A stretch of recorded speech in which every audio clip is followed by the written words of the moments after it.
here. Thank you first, more than I can say, to you, Professor Alex Lubin, for your generous invitation and for the extraordinary follow-up. I can't remember visiting anywhere where I've been so well looked after in advance. And also to Mrs. Nancy Betacci Senora, who is one of the most efficient ticket organisers and insurers of taxis whom I've ever come across. Everybody else has been wonderfully warm and welcoming. I've been treated extremely generously. Thank you very much, and it's great to be here. There's a kind of St. Teresa-like gesture that one occasionally encounters in social science discourse when somebody utters the sentence, "Race is a social construct," kind of with hand on chest and eyeballs rolled to heaven. The wheel is thus reinvented, and those in the know kind of nod sagaciously, yes, I'm part of this esoteric knowledge, as if the banal, obvious truth that race is socially constructed is the end of the matter. Rather than the proposition that race is socially constructed being an answer, it is, of course, a question or a set of questions.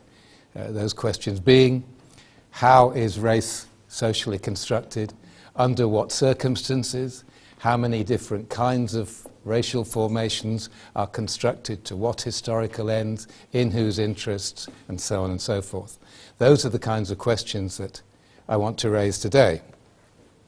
And in order to do so, I want to start with the proposition that race is best understood as a trace of colonial history, or more accurately, though perhaps less felicitously, it should perhaps be pluralized, that races are traces of colonial histories. Different racial formations register and reproduce, is what I mean, the colonial relationships of inequality into which conquered peoples were initially co-opted by colonizers. And I wish to argue that race reproduces, albeit in transformed and shifting ways, those relationships of inequality through time. My concern today is more specific than that, or rather within that my concern today is settler colonialism and constructs of race as registering and reproducing settler-colonial relations of inequality. So, what do I mean by settler colonialism? There's a regrettable tendency for colonialism to be one of these monolithic kind of constructs that is dispensed with a hand-waving gesture, you know colonialism, as if it were one thing and universally operated in the same kind of way and in recognizable ways wherever it took place and takes place. There is all the world a difference between what we might call a franchise colonial formation, such as classically the Dutch East Indies or British India, and the kind of social situation that I describe as settler colonial, as one would find in Australia or the United States or Palestine. In British India, the colonizers didn't go to become Indians.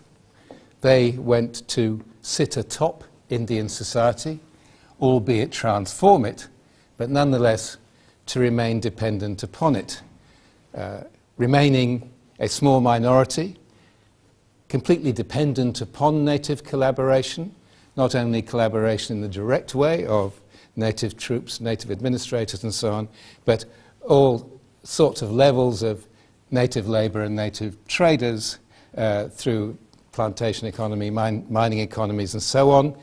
That situation left British people in India as their temporarily. India wasn't home. They would send their children back to boarding school in England. Come the age of 65 or whatever it was, they would retire home never having ceased to be England, before encroaching senility could spoil the illusion of their superhumanity. They'd be dispatched back to the mother country. Accordingly, come 1947 or 1964, or depending where you are, whatever it is, the Europeans can be sent home. Sure, a few of them will stay behind. There are some genuine settlers, tea planters and so on, but overwhelmingly, Come national independence, come the success of the anti-colonial nationalist movement, the Europeans go home and the faces on the legislative benches change colour. Maybe there aren't too many changes economically, but in formal political terms at least there is a major rupture and a transfer of power. Contrast that situation to the situation of indigenous people in somewhere like Australia. Aboriginal people in Australia haven't had and frankly aren't going to get in 1947. National independence for indigenous people in Australia didn't mean some kind of emancipatory development. If anything, it meant the opposite. Without the constraints of British imperial supervision, the white people who took over Australia in 1901 gave Aboriginal people, if anything, a harder time than the colonies had up to Federation in 1901. For Aboriginal people, indigenous people everywhere, in other words, colonialism is an entirely different experience. Europeans went to places like Australia, North America, or Palestine, not in order primarily to exploit the natives, although they certainly did so, but that wasn't their primary intention. They went rather to replace the natives. They went to become Australians, to stay there over the generations, which is an entirely different kind of formation. The logic of settler colonialism, being a project of replacement, is first and foremost one of elimination. It's not premised upon exploiting the natives, it's premised upon removing them and taking their place. And this is a profound and fundamental difference, which allows us to talk about settler colonialism as a logic of elimination in a quite specific historical sense. I make one word of caution in that regard that people always say to me, but what about South Africa, what about Algeria, these kinds of places? Of course there were settlers in South Africa and Algeria, in other places that you can mention. That doesn't make it them as settler colonies in my sense. Although the colons or the Boers or the white English went to those places in order to settle, they did not go to attempt to replace and eliminate the natives. They went and relied upon native labour. They established a hierarchy to which the natives were essential in very much the same way, albeit the proportions were different, to a situation like, say, colonial India. Thus there is a difference between, I don't know the word for it, maybe colonies with settlers in them and settler colonies in my sense. I am talking about social formations which are characterized by an ongoing, persistent tendency to drive the natives out, to get rid of them one way or another. I make one note in that regard. Alex, I'm very sorry. When did I start? About 5 minutes ago, shall we say? Right, okay.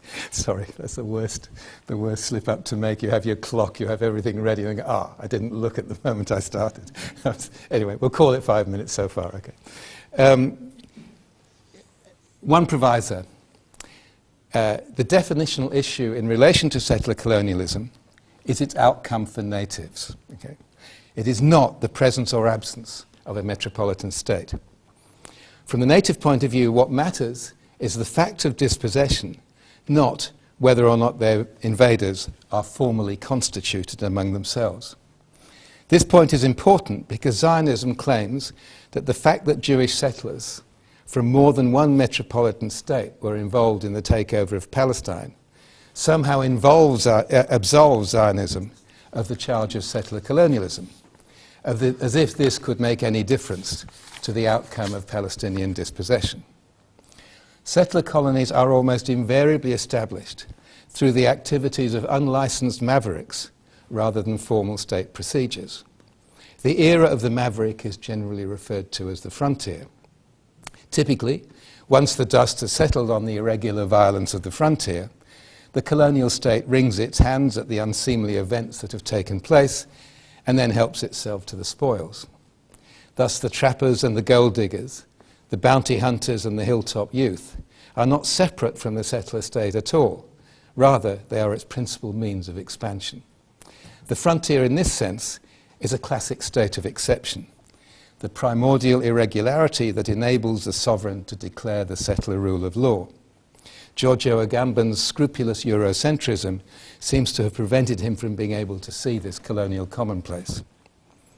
So I want to go on to discuss how race operates to register and reproduce colonial relations of inequality in settlers, specifically settler colonies as I've defined them. And I think the best example I can give, the most immediate example, is to compare the racialization of the two primarily colonized groups in US society, they being African Americans and Native Americans. In the African American case, the case of enslaved people, as is well known, slaves were valuable commodities. Accordingly, when it came to the definition of how slavery was inherited, with some exceptions early on, Maryland was a particular exception, and it took a while for the whole system to settle down. For a while, slaves and Indians were sort of muddled up. For a while, there were white slaves, particularly Irish ones from the Caribbean. But by the end of the 17th century, the equation of blackness and slavery had become effectively absolute. Moreover, slavery was transmitted to descendants from either generation, so that whereas initially in Maryland your mother had to be a slave, but by about 1710, any slave ancestry whatsoever made you a slave. So that there are all sorts of kind of issues that arrive in literature of, you know, what happens when somebody marries some male planter marries a white-looking girl and has children, and, you know, after a few years somebody comes knocking on the door and says, "That's my slave you've married there. She escaped." And then there are a few novels like this, and of course then the dilemma arises, well, that means the children should be slaves as well. That kind of complexity arose because of the obvious consideration that slaves being valuable commodities, their numbers were to be maximized through descent whatsoever. The offspring of a plantation owner, a white plantation owner, or an overseer, and an enslaved female would invariably become enslaved themselves. And obviously there were many, many such offspring given the kind of sexual exploitation of enslaved women that went on. That situation required a kind of coding which reflected the need to maximize property in human bodies. This feeds through in the wake of emancipation into a situation in which it's not slavery but it's blackness that gets communicated. This reaching its high point in 1924 in the Virginia anti-miscegenation legislation, which famously provided that it's the one-drop rule, you know, any amount of black ancestry whatsoever, whatever your phenotypical presentation, however far back it was, made you black, end of story. Even in that legislation, however, and I want to move on to contrast the African situation to the native one, even at that high point of anti-miscegenation legislation, there was an exception that became nicknamed the so-called Pocahontas Exception, because the fine landowners of colonial Virginia could have been conceivably descended from Pocahontas and John Rolfe, and therefore maybe have some Indian ancestry. So an exception was made, even at that high point of racial cleansing, of the policing of white racial purity. An exception was made for the admixture of native descent. In the case of natives in the US, quite antithetically to the black situation, rather than the case in which, I mean, isn't it ironic that black blood is incredibly powerful? It overcomes anything else. Just one drop of it is larger than any other amount. In the native case, almost the opposite applies. There, any amount of non-native ancestry whatsoever compromises your indigeneity. You become a half-blood or a half-breed or whatever racist term is used. And that feeds through into the modern era, into blood quantum discourse, whereby one's eligibility for being registered as a native is mathematically proportioned and diminishes according to the amount of non-native ancestry that's added to it. That, therefore, is strongly to be contrasted with the African American situation. Obviously, it reflects the difference between a group who are valued for their commodified bodies on the one hand, whose increase therefore maximizes property, and on the other hand, a group who get in the way of settler expansion, whose role in the settler project is to disappear, to evacuate the land and render it available for white colonization. And that difference between, on the one hand, a logic of elimination, and on the other hand, an exploitative logic of maximization, feeds through into the racial regimes which colonizers seek to impose on those populations. So in this very obvious sense, race is historically produced and is a very heterogeneous phenomenon. That's the kind of point I'm trying to make. And just to finish off with that, when does race, as it were, kick in?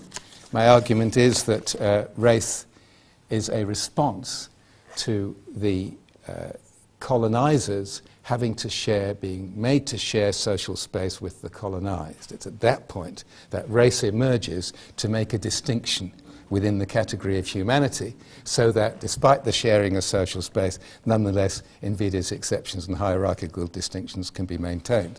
In the African American case, therefore, that occurs on emancipation. So you do get practices and behavior that feel like Jim Crow was to feel from the late 1880s on in the northern states in the wake of emancipation, much earlier in the 19th century. And in the native case, the situation which brings about the sharing of social space is the end of the frontier. Of course, when natives get contained within settler society, that's when regimes like blood quantum and so on get elaborated. One could talk about half-breeds and so on earlier in the 19th century than the 1870s to 80s when the frontier ended. But it's not until the 1890s when the Dawes commissioners had to allocate allotted properties quite carefully between members of tribes that you get this hyper-elaborated, mathematically worked out system of apportioning Indian descent. Going back to the African American difference, the practice of slavery is part of a more general phenomenon regarding settler colonialism as a whole. Settler states are obliged to rely on imported and hyper-exploitable supplies of labour. Settlers universally bring in coerced labour from outside in order to avoid the contradictory situation of being rendered dependent on the labour of people whom they're simultaneously trying to eliminate. That's a highly contradictory situation which settlers do whatever they can to avoid. Note that this does not mean that settlers don't rely on native labour while it's still around. It rather means that exploiting native labour is not settlers' primary goal. Their primary goal is replacing natives, as I've said. Prior to that goal being accomplished, of course, natives who remain in place are also exploitable under appropriate circumstances. Hence, natives have sometimes been enslaved, albeit unsuccessfully, while they are routinely used as guides, translators, shepherds, cowboys, domestic servants, providers of sexual services, and so on. Hence, Palestinian labour was heavily exploited by Israel in the absence of Mizrahim, Russians, or the plethora of more recent guest labour substitutes.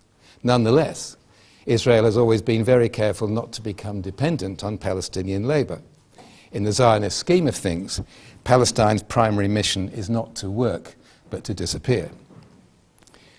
The management of settler social divisions is rendered fraught in the context of rapid expansion, which occurs both territorially and demographically.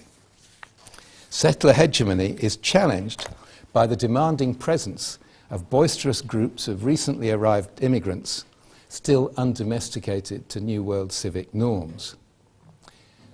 The larger scale immigration that settler expansion requires produces the need for a level playing field. Most voluntary migrants arrive in settler colonies to realise ambitions that they're incapable of realising in their homelands. They are drawn by the promise of becoming, self-governing individuals, property owning and all the rest of it. Accordingly, they become restless when these aims are seen not to be achievable after all. And in a context of very rapidly expanding demographic complexity. Settler governments typically are required to appear scrupulously impartial in their dealings with mixed and shifting populations. In such a situation, obviously you can't just go on shooting natives on sight and behaving in the kind of violently irregular manner that characterised the frontier. Yet the requirement for the elimination of native peoples persists. By elimination, I don't just mean the actual extermination of individual human beings, although that, of course, is a very significant feature of settler elimination.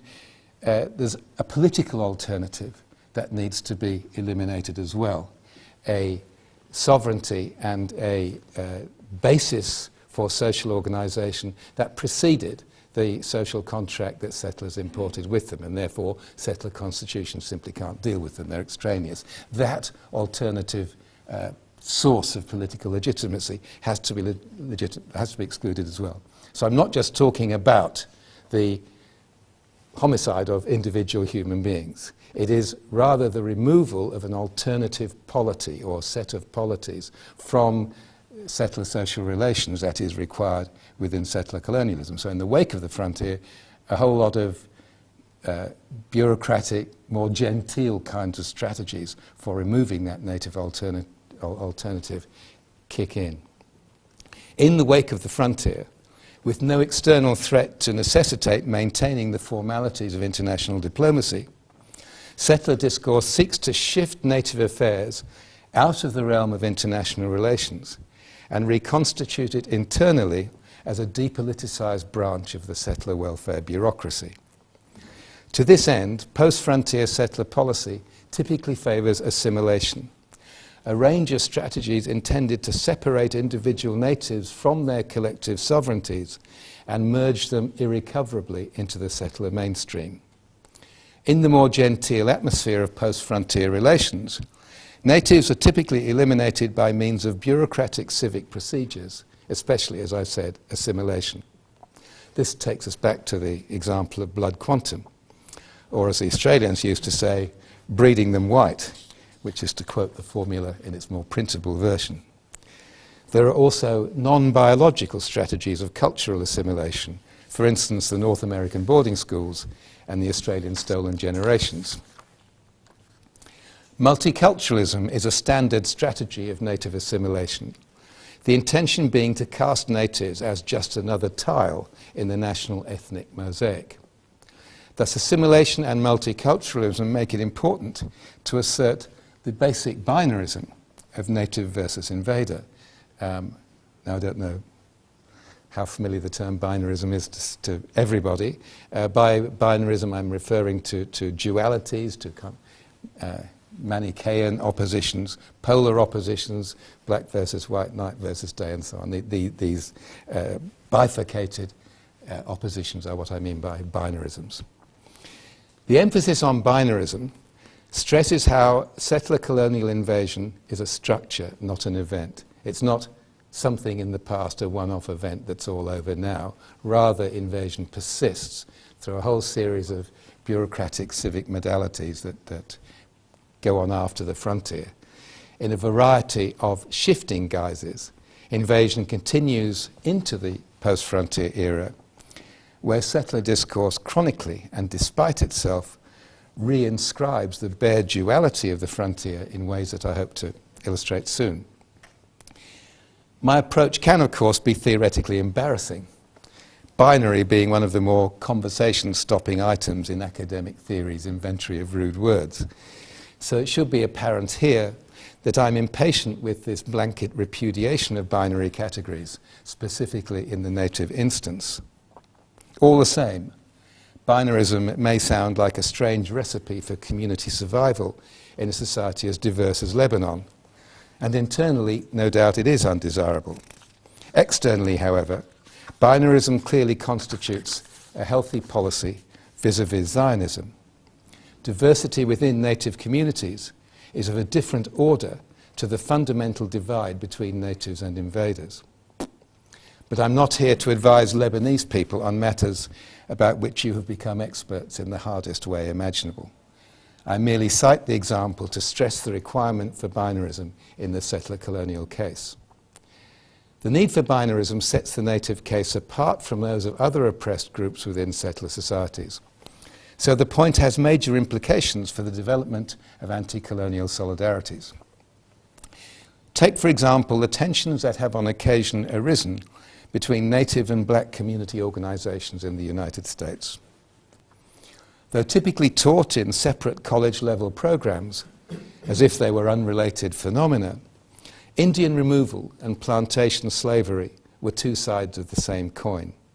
As Ronald Takaki, himself a marginal, needed no more than a sentence to explain, quote, "In order to make way for white settlement and the expansion of both cotton cultivation and the market, some 70,000 Choctaws, Creeks, Cherokees, Seminoles, and Chickasaws were uprooted and deprived of their land, and hundreds of thousands of blacks were moved into the Southwest to work the soil as slaves," in other words, to replace the natives. The scenario is classically Lockean. Private property, as John Locke famously provided, accrued from the admixture of labour and land, an entailment that was faithfully colour-coded in the Deep South, where the application of black people's labour to red people's land produced the white man's property, a primitive accumulation if ever there was one. Accordingly, we should recognise both societies, native and enslaved, as colonised, in different ways, but to the same end. The two were of antithetical yet complementary value to settler society. Whereas, as I said at the beginning, black people were valuable commodities, Indians got in the way of settler expansion. Though politically excluded, therefore, slaves were carefully, albeit not kindly, preserved, to the extent that their numbers continued to grow after slave imports were finally halted in 1808. In the Indian case, by contrast, no effort was spared to eliminate them by whatever means should prove available, which varied according to context. The consequences of this antithetical complementarity have been maintained into the long run, manifesting today in the demographic disparity, whereby Indians continue to find themselves numerically marginalized. These consequences entail a difference, which, while inessential, has on occasion proved obstructive, between native interests and those of African Americans. For example, when black people in the United States campaigned for civil rights in the 1950s and 60s, much of their political program, and I exclude the Panthers obviously, much of their political program centered about the demand to be treated equally with whites. At the same time, however, treating Indians the same as whites, which is to say, assimilating them into mainstream society, was a settler-colonial strategy that the Native American political movement, in common with the Aboriginal political movement in Australia, was striving to resist. The politics of the head count is inimical to native sovereignty. A major implication for anti-racist collaboration is the need to recognise the shared provenance of such differences in the white man's imposition of the colonial rule of private property. Yes, some Indians were involved in black slavery, and yes, some blacks participated in Indian dispossession, but neither Indians nor blacks were responsible for instigating these systemic crimes. The liberal discomfort occasioned by the occurrence of tensions between Indians and blacks reflects a universalism that takes for granted a pastiche of differences, colours, races, minorities, ethnicities, on a multicultural canvas that levels the varied histories that produced these differences in the first place. Historically analysed, these apparent conflicts of sectional interest emerge as traces of the complementary roles, in this case territorial expropriation and chattel slavery respectively, into which different conquered populations have been coerced by colonial settlers. These distinct modes of coercion together subtended the overarching system of Euro-American settler colonialism. So solidarity should be framed at this more encompassing level. For an activist scholarship to hope to make a difference, it has to inscribe both the variety distinguishing colonized peoples' historical experiences and their overarching complementarity. paradoxical as it may seem, to homogenize is to divide, which leaves white people doing the ruling. So I want to go on to two examples of the binary quality of the frontier being reinscribed in assimilationist discourse. And am I on? Okay, so we'll start with which way to go. Wrong way. Right. I'll give you a minute to imbibe that. Is that, can you, I really don't want to voice these racist terms if I don't have to. If you can read them, so much the better. Okay, this comes from a book called Australia's Coloured Minority, Its Place in Our Society. That was published in 1947 by one A.O. Neville, who had for the best part of a quarter of a century been one of the most senior Aboriginal administrators in Australia. He had been the ironically named protector of Aborigines for Western Australia. When he retired, since the beginnings of controversy over the ethics of kidnapping Indigenous children and having them fostered out or subsequently adopted out to white people was just beginning to be questioned, he published this apologia for his role in managing what became known as the Stolen Generations. The book came out in 1947 when the Nuremberg trials were in full swing. Yet what troubled him in this book was not the implications, which were particularly salient at the time, of racial engineering, so much as the requirement to reassure prospectively adopting white parents that they wouldn't have atavistic throwbacks in following generations. In other words, that having adopted a light-skinned Aboriginal child, they weren't risking having a black grandchild, that this wouldn't happen. So he marshalled a whole lot of bogus anthropology that was available at the time. I'm not saying it's improved that much, but very, very bogus anthropology that was available at the time to show that Aborigines were somehow displaced Caucasians and that they bred out easily. This picture being there to reassure the parents that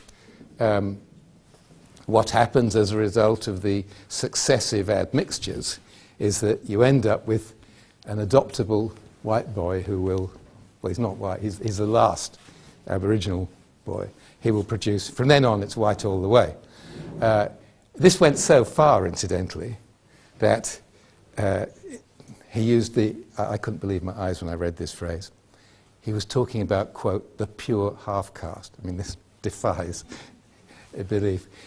Whom he distinguished, in other words, people with only Aboriginal and white descent. He literally says, if there's any Negro or Afghan in there, all bets are off. All words to that effect. Right? It's extraordinary stuff. 1947.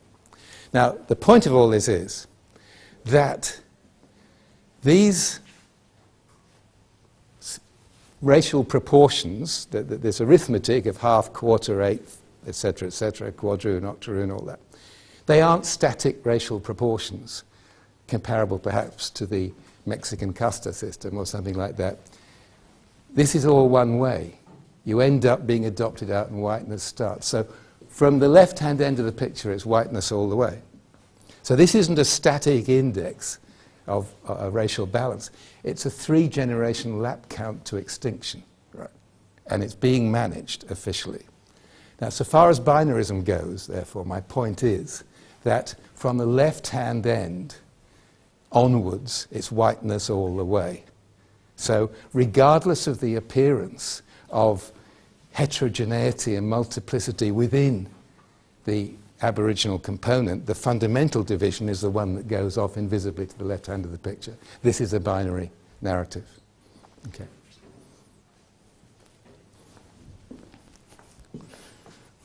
Move to something, if anything, even more amazing.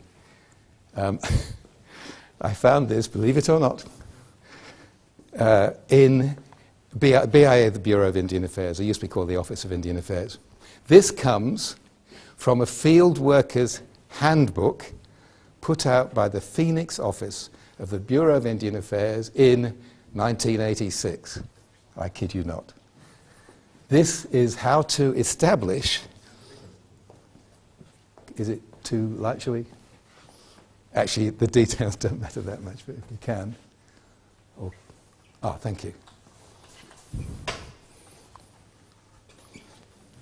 I mean, this is the kind of hysterical irrationality of bureaucratic rationality. I've never seen anything, to compare. So admittedly, it isn't, a standard example, but it has been put into official practice. It exists. This is how you work out the degrees of Indianness for blood quantum purposes of natives in Arizona. You don't still, it's less complex nowadays, but it's certainly, until 20 or so years ago, was the case. I mean, it's a fantastically elaborated rationalist fantasy, is it not? The point that I want to make is, see, I was very careful to put here, NI means non-Indian, right? So this is an important category. It's got a little edge around it, a block to show them. On examination, there's only one in this whole chart of I've forgotten how many it is. It's 17 by 7. It's about 560 boxes. Top left-hand corner, NI. It's the only one on the whole chart. Okay. Yet every one of the other 558 categories, whatever it is defined in relation to that one NI that dominates the description at the bottom. It could not be more contrary to appearances, but this is a binary representation. Because successively, all these, particularly down the higher end, all the categories are being absorbed into the NI. Okay. They're ceasing to be Indians. They're being excluded from the rolls. They're being excluded from tribal registration, or in various other ways excluded from Indian welfare benefits and so on, and have been kind of, it's like a white hole, it sucks everything around it into itself. Okay. So it is, despite all appearances, a binary narrative. Isn't it? Can we block it off again, Alex? I hope the point's just clear from that. Actually,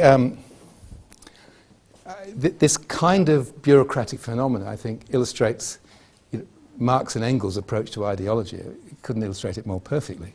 Ideology for Marx and Engels had two essential characteristics. One, ideologies vouchsafed and shored up the dominance of particular groups in society. Okay. And two, they do so by assimilating that dominance to nature, by rendering it a part of nature and as such unassailable, unchangeable, built into the order of things. Well, actually, maybe I will, it doesn't matter. Well, you can't get, it seems to me, a clearer example of a political form of domination, in this case for indigenous people, being assimilated to nature, than having it reduced to a technocratic mathematical rationality. What becomes at issue here is not Indian elimination or Aboriginal elimination, but the mathematical proportions that are involved, which therefore becomes an exercise in kind of numerical rationality. Skull measuring does the same thing, that the politics of the grave robbing and all the rest of it that went on around the skull measuring becomes completely submerged by the numerical calculations about how to measure, irregular shaped spheres. I think it's very significant in this regard that blood is a liquid. It's a very obvious thing to say. But liquids are precisely proportionately quantifiable, right? In ways that culture or politics can't possibly be. So the reduction of Indianness to something that can be expressed as a calibration of kind of liquid volume is a classic in sort of bureaucratic technical rationality. It depoliticizes, is my point. So, Comparatively, in relation to race and the reproduction of settler-colonial relations of inequality, how does all this relate to Zionism? Well, at first sight, pretty badly, since there has been no sign whatsoever of Zionist attempts to assimilate the natives. But this is not actually inconsistent at all, since Israel remains bogged down in a frontier situation. Remember that assimilation is a post-frontier strategy. We don't find it or expect it at the time of the frontier, before the territory has been comprehensively expropriated. So what then is race vouchsafing in the Zionist settler-colonial formation? The answer takes us back, or an answer, takes us back to the need to avoid reliance on native labour. Hang on, make sure I don't muddle my pages up. In the Zionist case, this need to rely on reliance on native labour was initially achieved by importing Mizrahim, who for these purposes we can see as analogous to Africans in North America or white convicts in Australia. They're the subordinated labour force that is there to avoid reliance on the natives. So let's look at the role of race in the Mizrahi case. How did race enable Zionism to avoid reliance on Palestinian labour? The conditions that greeted Mizrahim after they started arriving en masse in the 1950s were hardly redemptory. Their lot was one of substandard camps, arid frontier zones, and relegation to menial expendability. Many objected. In some cases, their letters home seemed to have stemmed the flow of emigration. Apparently, that was particularly the case in South Africa. Over the years, their situation stabilized into a second-class citizenship that was compensated by sharing in their Ashkenazi superiors' colonial domination of the Palestinians. Significantly, things did not improve for them in the second generation. Rather, as Deborah Bernstein and Shlomo Swirsky's figures showed, the gap between Israeli-born Mizrahim and Ashkenazim widened. By 1975, 42% of Ashkenazim had professional jobs, compared to 12.5% of so-called Orientals. Historically, the social costs of Mizrahi debasement have been considerable, leading to the formation of insurgent groups, in particular, of course, the Black Panthers, whose nomenclature deliberately asserted an African-American parallel, and ultimately to the splenetic bigotry of the powerful Shas political party. As a settler-colonial labour force that was racialized in contradistinction to their Ashkenazi superiors, Mizrahim were more like American slaves than Australian convicts, their subordination being racially encoded across generations. On the other hand, like Australian convicts, they shared the settlers' common denominator vis-à-vis the natives, only in this case it was religious rather than racial. Ethnically, their community was with the Palestinian subgroup rather than with Eastern European Ashkenazim. Hence, suicide bombers could merge into the Jewish crowd. This community is preempted by religion alone. In Israel, religion operates as a racial amnesty. Nobody has to be told that the Arabs in the eliminationist slogan, "No Arabs, no terror," are not Jewish. Far from constituting some spontaneous avatar of the eternal Jewish nation, in other words, the new state required the most careful demographic fashioning, a task to which Mizrahim became unexpectedly central. Indeed, in creating a Jewish underclass, Zionism was not only building its own state, it was simultaneously creating the Mizrahim out of the variegated plurality of Jewish communities in the Arab world, though these were not, of course, the kind of new Jews that the founders had had in mind. The outcome, unimaginable to the founding Zionists, was that an overlooked 20% minority within world Jewry came to constitute a 55% majority in Israeli Jewish society. This is the point at which the Jewish-Arab opposition lost empirical reference.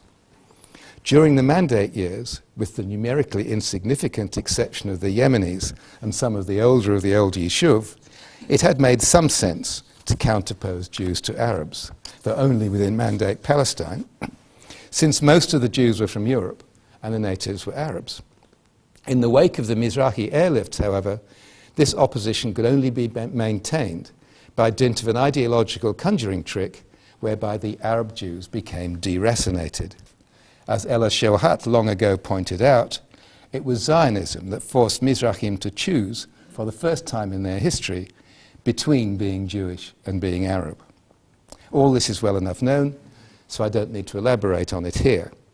The point that I wish to make from it here, however, concerns the contingency of race and the way in which racial constructs both register and reproduce colonial relations of inequality. In forging a Jewish majority vis-à-vis Arab natives, the deracination of Mizrahim was itself a work of race. In other words, race operated through unracializing, right? It's that contingent. In contradictorily cutting across the category Arab, it created a Jewish majority, thus enabling the Zionist settler-colonial project. In conclusion, I would like to consider the implications that the frontier situation in Palestine holds for natives elsewhere. With Israel terminally bogged down in the frontier stage of dispossession and no sign of the genteel programs of assimilation that have so complicated the avenues for native resistance in post-frontier settler states, the Palestinian predicament may be more urgent, but it is also simpler. Moreover, in contrast to the initial dispossession of native peoples in North America and Australasia, Israel's activities are being conducted in the relatively, this is after Helga's talk, in the relatively open access era of the cell phone and internet, a situation that poses obvious dangers for an American hegemon that secures compliance through appeals to freedom and equality. In this and other regards, therefore, and contrary to current appearances, Palestinians have strategic advantages that augur well for the future. This hopeful scenario has major implications for other native peoples as well. Our growing recognition that Zionism is settler colonialism pure and simple, which Palestinians have of course known all along, not only illuminates the unacceptability of Israel's behavior, it also illuminates the unacceptability of settler colonialism per se. Freedom and democracy for Palestine can have a collateral benefit for natives in other places as well. I invite you to consider the implications for native peoples everywhere of settler colonialism acquiring the kind of bad name in US public discourse that has long attached to slavery. This mutuality of interest has not thus far been pointed out. It clearly has major implications for enhancing consciousness of the Palestinian situation among strategically significant subaltern groupings in the Western world. Crucially, though, this can work both ways. The liberation of Palestine can work to native advantage in other settler colonies. With Palestine at the center of our thoughts, then, we can work to alleviate the pessimism that overwhelms native politics in other settler colonies as well. That's it.